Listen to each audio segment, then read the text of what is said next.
Di balik layar ponsel beresolusi tinggi, aplikasi edit video gratis, dan media sosial yang semakin berkembang, menciptakan para pemula yang berambisi besar menjadi konten kreator. Mereka bukan selebritis, bukan tokoh publik, hanya anak muda biasa yang bermodal kreativitas dan keberanian menunjukkan diri. Mereka membangun personal branding, identitas diri yang mana mereka memulai, apa yang menjadi kekuatan mereka, dan mampukah branding ini benar-benar mengubah hidup? Di era saat ini, semua orang bisa menjadi siapa saja di media sosial. Muncul satu pertanyaan penting, kamu ingin dikenal sebagai siapa? Bukan lagi hanya selebriti atau tokoh publik yang punya brand personal. Kini, seorang mahasiswa yang rutin membagikan konten edukatif, ibu rumah tangga yang membagikan resep sederhana, atau pemuda desa yang konsisten membahas topik literasi. Semuanya adalah personal branding dengan skala mereka masing-masing. Menjadi konten kreator pemula bukan sekedar membuat konten. Lebih dari itu, ada proses menemukan suara, gaya, dan nilai yang ingin dibagikan kepada audiens. Mereka tidak hanya menyusun postingan, tapi juga merangkai citra. Bukan untuk berpura-pura, tetapi untuk menegaskan siapa mereka dan apa yang ingin mereka wakili. Kadang, langkah besar dimulai dari hal-hal kecil yang tidak direncanakan.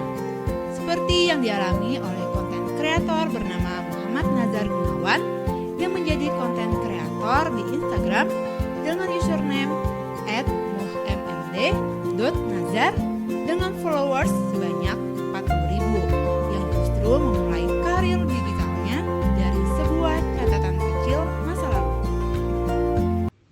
Ya, jadi pada waktu itu tahun 2020 kalau tidak salah, itu sebenarnya nggak ada planning, nggak ada niat sama sekali untuk jadi konten kreator ataupun selebgram dan sebagainya.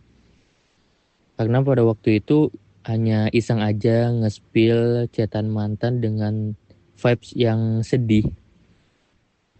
Karena iseng aja, jadi nggak ada kepikiran sama sekali untuk membuat malu mantan atau kayak membuka aib sama mantan gitu. Jadi kayak pure iseng aja dibuat quotes yang sedih biar ngerasa orang tuh pernah di keadaan ini gitu.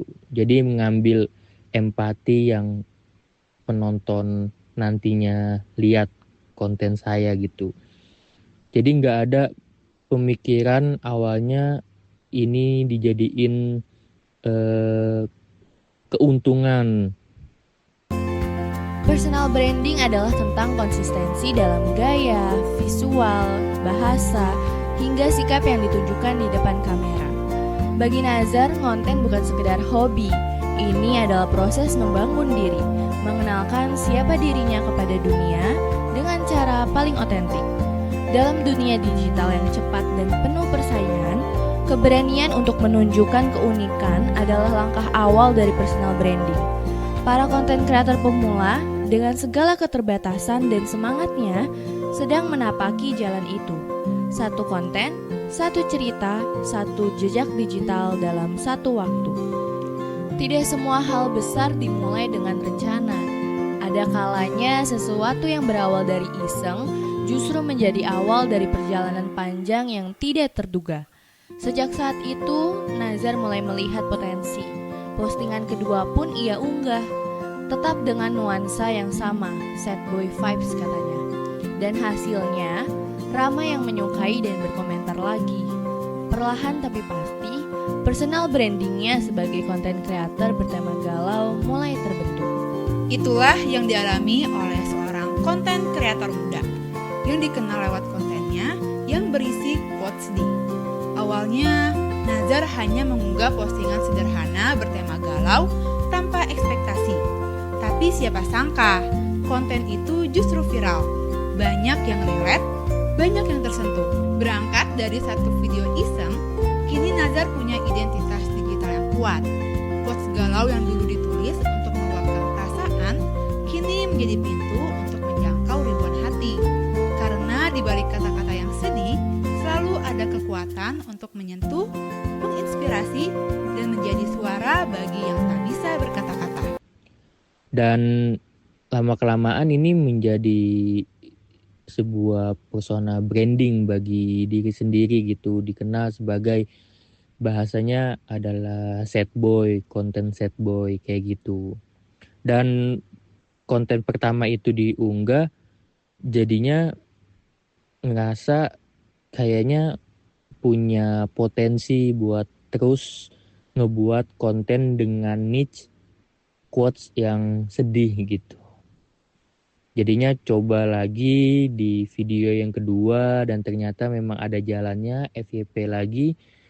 Jadi sampai saat ini pun masih ngebuat konten dengan niche quotes yang galau gitu. Dan pas waktu itu respon dari teman-teman kampus ya terutama itu lumayan excited mereka, dan mereka yang bilang terusin aja, siapa tahu ini memang jalannya kayak gitu. Dan kalau dibilang tantangan terbesar jadi konten kreator pemula ya, yang pertama tentu nggak ada trust dari lingkungan sekitar, dari eksternalnya itu nggak ada dukungan, kayak dengan bahasanya tuh seperti meremehkan. Terus kalau dari sisi internalnya tentu tantangannya itu adalah konsisten. Jadi bagaimana terus memikirkan planning konten-konten yang akan dibuat, dan memang konsisten ini perlu banget sebagai kalau ingin jadi konten kreator. Sebenarnya nggak ada tantangan yang besar banget sih. Yang paling penting kalau udah niat dan ada tujuannya mau jadi konten kreator yang seperti apa, itu bakal tetap dilakuin. Perubahan bukan hanya tentang pencapaian yang bisa dihitung, tapi juga tentang bagaimana seseorang mengenali dan menghargai dirinya sendiri. Dulu Nazar hanyalah seorang videografer dan editor biasa, berkutat di balik kamera, menyusun potongan-potongan gambar menjadi cerita. Tapi siapa sangka, keisengannya dalam membuat konten di media sosial justru membuka jalan baru yang tidak pernah ia bayangkan sebelumnya. Kini, Nazar bukan hanya seorang videografer, ia juga sebagai seorang konten kreator. Dan perubahan itu terasa nyata, bukan sekedar angka followers yang meningkat, tapi bagaimana kepercayaan dalam dirinya ikut tumbuh seiring waktu. Ketemu klien besar, selebgram, bahkan perusahaan besar. Sekarang ia tidak gugup lagi, karena mereka melihatnya bukan hanya sebagai editor, tapi juga sebagai sosok yang punya eksistensi di dunia digital. Status sebagai konten kreator telah menjadi jembatan, membuka lebih banyak peluang, memperluas jejaring, dan memperkuat kredibilitas. Klien-klien dari kalangan selebriti, tokoh publik, hingga pejabat tinggi kini datang silih berganti. Tapi lebih dari itu, yang paling dirasakan adalah kesempatan untuk terhubung, bertemu sama kreator, berbagi panggung di seminar, dan menjalin relasi yang tak ternilai. Dulu, Nazar di balik layar. Sekarang, Nazar ada di antara mereka, di antara panggung, di tengah-tengah acara, sebagai bagian dari dunia yang dulunya hanya ia potret dari kejauhan. Inilah kisah tentang percaya diri yang tumbuh dari karya, tentang bagaimana menjadi konten kreator. Bukan hanya soal terkenal, tapi juga soal pengaruh yang membawa perubahan, baik secara profesional maupun pribadi. Tentu pasti ada perubahan. Yang pertama jadi lebih percaya diri. Nah, percaya diri ini yang dimaksud, jadi basic saya kan itu videografer dan editor ya, yang mana ketemu dengan klien-klien entah itu selebgram ataupun yang punya nama besar ataupun perusahaan yang besar gitu. Jadi ketika ketemu klien itu jadi lebih percaya diri, karena mungkin karena mempunyai followers ini jadi trust antara klien ke saya tuh jadi lebih percaya gitu. Oh, memang dia proper gitu di bidang videografer karena dia seorang content creator. Jadi merasakan hal itu sebenarnya gitu. Jadi dari segi pribadi tuh jadi lebih percaya diri. Lalu yang kedua, perubahannya jadi lebih cukup banyak klien-klien untuk ngedit video itu dari kalangan selebgram. Entah mungkin itu menjadi salah satu faktornya saya menjadi content creator ya, entah itu atau entah alasan itu atau yang lain. Tapi ketika saya merasa ketika menjadi selebgram ataupun jadi content creator ini, ya klien-klien saya untuk videographer dan editor ini ya dari kalangan selebgram juga gitu. Contohnya kayak Ketua DPD RI Pak Sultan, terus yang kedua ada dari Alia Sayuti, beliau juga konten kreator di Instagram, di TikTok juga gitu. Jadi mulai banyak relasi dikenal tuh saya merasa selain dari saya sebagai videographer, tapi saya juga konten kreator itu yang bikin banyak relasi gitu, ketemu orang banyak, terus juga diundang di beberapa acara, salah satunya di acara Quranic Law of Attraction, kayak seminar gitu. Nah itu jadi ketemu teman-teman konten kreator lain, jadi berasalah perubahan jadi lebih pede, terutama sih kayak gitu. Inspirasi itu datangnya tak terduga. Bagi Nazar yang kontennya berbasis quotes, sumber utamanya adalah pikiran pribadi, pengalaman hidup, dan apa yang terbayang di kepalanya. Setiap orang pernah merasa, tapi tak semua orang bisa merangkainya menjadi kata. Dan disitulah perang seorang konten creator berbicara.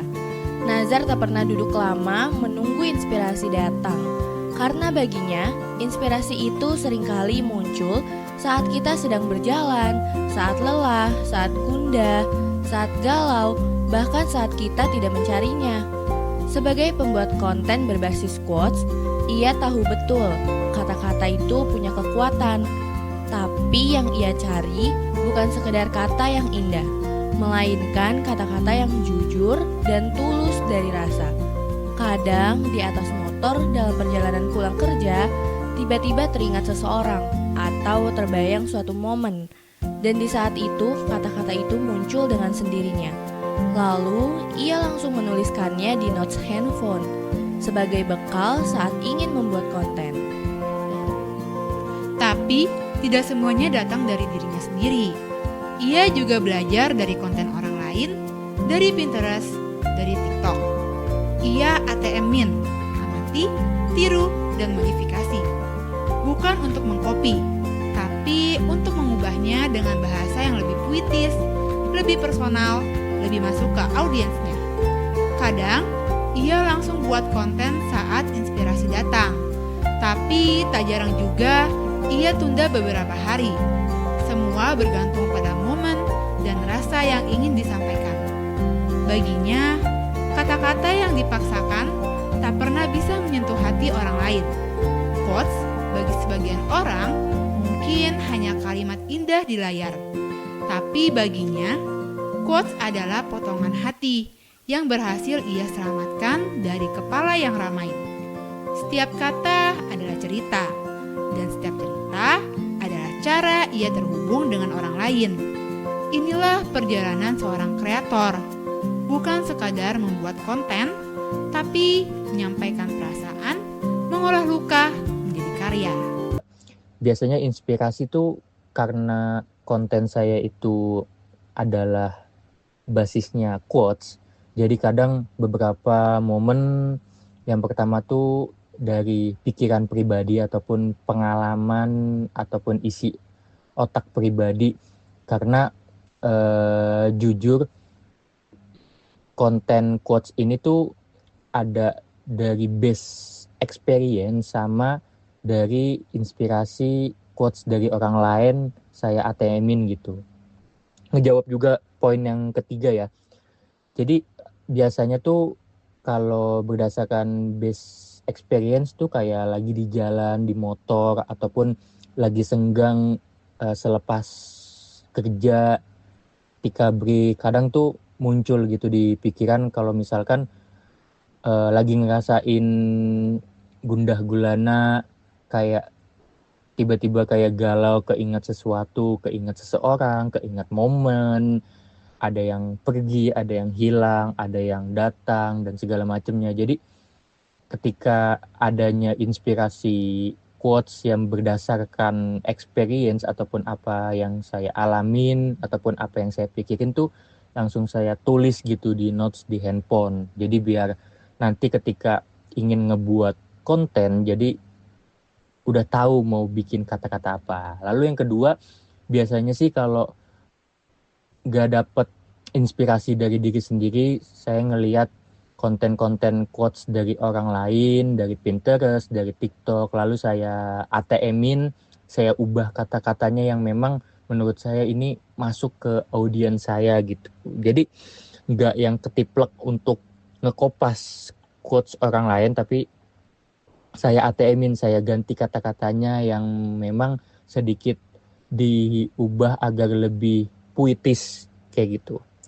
Lalu yang pertanyaan ke selanjutnya waktu berapa lama? Sebenarnya sih nggak tentu sih. Kadang ketika langsung kepikiran saya langsung buat. Kadang ditahan dulu, tunggu 2 hari atau 3 hari. Jadi ya sedapatnya aja gitu inspirasi quotes yang pengen dibuat kayak gitu.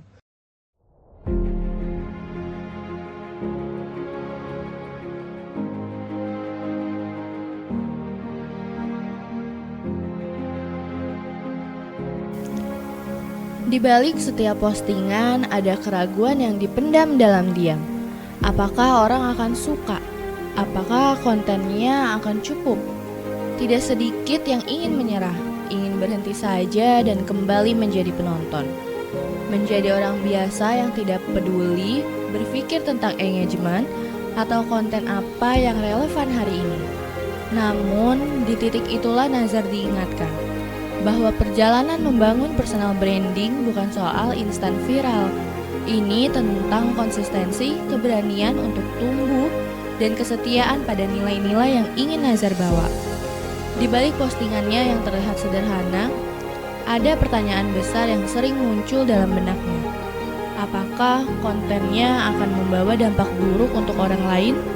Sebagai kreator yang membawakan tema-tema galau dan sedih, Nazar sempat dilanda rasa ragu, takut jika nanti justru membuat orang kembali mengingatkan luka lama, atau mendorong seseorang masuk ke perasaan yang lebih gelap dari sebelumnya.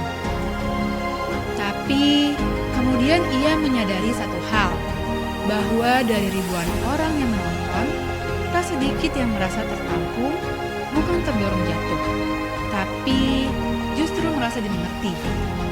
Banyak dari mereka yang diam-diam mengirim pesan, bercerita, curhat panjang lebar. Karena mereka menemukan ruang yang tidak menghakimi. Karena mereka melihat seseorang yang merasakan luka serupa dan berani menyuarakannya.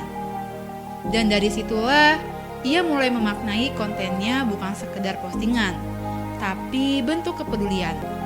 Ia tak lagi hanya membuat konten, tapi siap menjadi pendengar, menjadi teman virtual, tempat singgah dari orang-orang yang merasa tak punya siapa-siapa.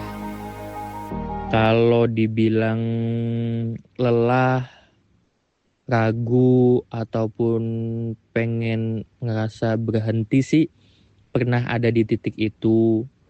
Jadi kayak apa ini punya dampak yang kurang baik ya untuk audiens, karena ngerasa takutnya ada penonton yang tadinya nggak ngerasa sedih ataupun nggak galau, tapi pas melihat video ataupun postingan dari saya ini, mereka menjadi relapse ataupun mengingat kembali kejadian yang tidak enak dengan masa lalunya. Tapi saya terus lanjut dengan niche konten quotes ini karena merasa biar orang-orang yang merasa sedih, orang-orang yang merasa tidak punya tempat bercerita ataupun tidak merasa ada yang sama di posisi dia. Jadi kayak ngambil sisi positifnya, ya biar orang yang ngerasa sedih tuh ada juga loh yang ngerasa sedih yang sama. Jadi jangan ngerasa kita yang paling merasa buruk di dunia ini gitu. Dan itu menjadi salah satu dampak positifnya. Jadi banyak yang akhirnya ketika ngelihat konten saya dan lalu mereka banyak yang nge-DM-in minta untuk bercerita, mereka bercerita. Jadi lama-kelamaan konten ini saya ngerasa ada bentuk tanggung jawabnya gitu. Kalau memang mereka merasa galau karena konten saya, ya saya siap buat mendengarkan keluh kesah cerita yang mereka alamin dan terkadang mencari solusi ataupun sekedar menenangkan bahwasannya ya mereka nggak sendirian, mereka sedih tuh nggak sendirian gitu. Jadi sekarang itu menjadi sebuah brandingan dari diri saya sendiri gitu untuk di media sosial. Bermimpi besar itu wajar. Kita semua punya keinginan untuk dikenal, dipandang, dan dihargai.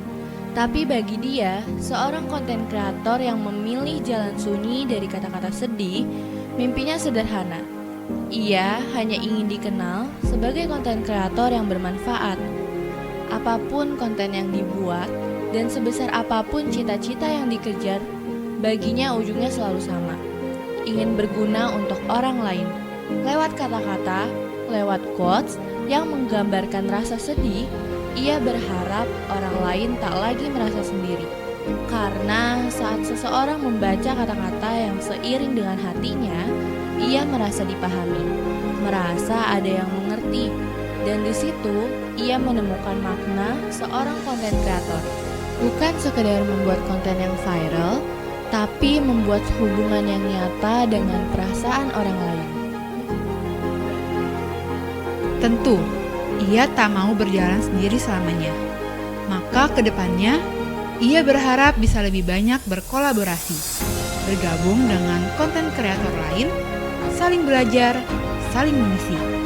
Karena dengan kolaborasi, ia bisa bertumbuh, bisa mendapat insight baru, program baru, ide-ide yang lebih fresh. Dan tentu saja, ia juga berharap mendapatkan lebih banyak endorse. Sebab jadi konten kreator juga bisa menjadi side job yang cukup menjanjikan. Dari kata-kata menjadi karya, dari karya menjadi rezeki, dan dari rezeki menjadi jalan untuk memberi manfaat. Semuanya bermula dari satu mimpi sederhana, ingin dikenal sebagai konten kreator yang bermanfaat. Bermimpi besar, pengen dikenal apa tuh? Kayaknya pengen dikenal sebagai konten kreator yang bermanfaat sih, itu aja. Jadi apapun konten yang kita buat, apapun kita ingin jadi apa, rasanya ujungnya tetap ingin jadi yang bermanfaat untuk orang lain. Dalam hal ini saya sebagai konten kreator yang ngebuat quote sedih, saya berharapnya ya saya dikenal sebagai orang yang bisa memberikan rasa yang sama yang dialami oleh audiens saya, yang dialami oleh follower saya, pengikut saya gitu. Dan ya semoga ketika dia merasakan hal yang dirasakan oleh saya sendiri, jadi dia ngerasa ada temannya, ada orang yang memang merasakan kesedihan yang sama, jadi kayak nggak ngerasa sendirian kayak gitu. Jadi intinya saya ingin dikenal sebagai konten kreator yang bermanfaat bagi orang lain gitu. Dan rencana kedepannya sih mau lebih kolaborasi dengan konten kreator lain, karena kalau jadi konten kreator sendirian tuh rasanya kayak kurang gitu. Jadi kalau berhubungan ataupun collab dengan konten kreator lain tuh jadi lebih berkembang, jadi lebih punya insight baru, lebih punya program baru, jadi lebih banyak belajar sama konten kreator baru. Lalu yang kedua, tentu bisa mendapat endorse yang lebih banyak tentunya ya, karena jadi konten kreator itu bisa menjadi salah satu side job ataupun side profesi yang bisa dibilang lumayan untuk mendapatkan pendapatan di samping kerjaan utama. Jadi ya semoga bisa lebih dikenal banyak orang, bisa lebih luas lagi jangkauannya biar lebih bermanfaat dan biar bisa mendapatkan income yang lebih gitu. Paling itu sih. Mungkin untuk kamu yang baru akan memulai, mungkin sekarang kamu sedang ragu, takut tidak cukup menarik, takut dianggap mencari perhatian. Tapi percayalah, semua kreator yang kamu kagumi pun pernah berdiri di titik nol. Pernah salah ambil sudut kamera, pernah gugup bicara di depan layar, pernah merasa tidak cukup. Mulailah dari apa yang kamu suka, dari cerita yang benar-benar ingin kamu bagi. Tidak perlu sempurna, cukup jujur. Karena orang-orang di luar sana tak selalu mencari yang paling hebat. Kadang mereka hanya ingin mendengarkan sesuatu yang tulus, sesuatu yang nyata. Membangun identitas di dunia digital bukan soal viral semata, tapi tentang satu hal penting, konsistensi. Di media sosial, komentar itu datang dari segala arah. Ada yang memuji, ada yang mencaci. Tapi sebagai seorang konten kreator, justru disitulah tantangannya menyaring, bukan menyerah. Untuk kamu yang masih ragu memulai, konten dulu aja. Coba dulu aja, bikin dulu aja. Jangan terlalu sibuk memikirkan hasil. Cari apa yang kamu suka, uji gaya dan isi kontenmu. Dan saat kamu sudah menemukan sesuatu yang klik, yang kena di hati audiens, disitulah kamu mulai konsisten.